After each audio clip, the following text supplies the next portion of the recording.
L'espérance, nous l'avons comme une encre de l'âme, sûre et ferme. Hébreux 6, 19.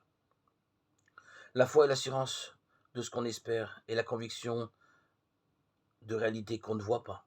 Hébreux 11, 1.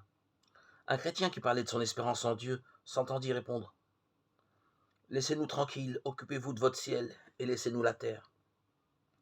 Nous respectons les convictions de nos lecteurs, de nos auditeurs, qu'ils soient susceptibles, sceptiques, incroyants. Mais est-il possible d'être tranquille sans Dieu? On peut vivre sans connaître Dieu, mais en réalité peut-on être complètement heureux sans lui? La vie sur la terre ne se résume pas à sa seule dimension matérialiste.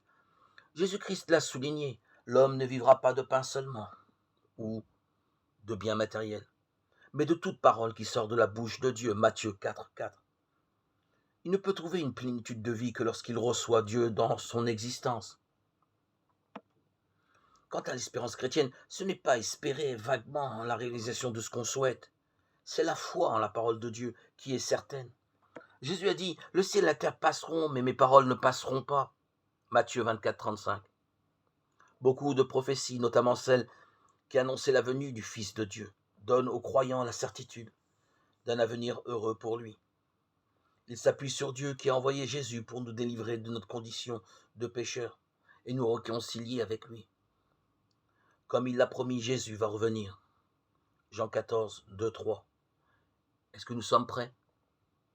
La certitude de son retour apporte aux chrétiens encouragement et paix intérieure.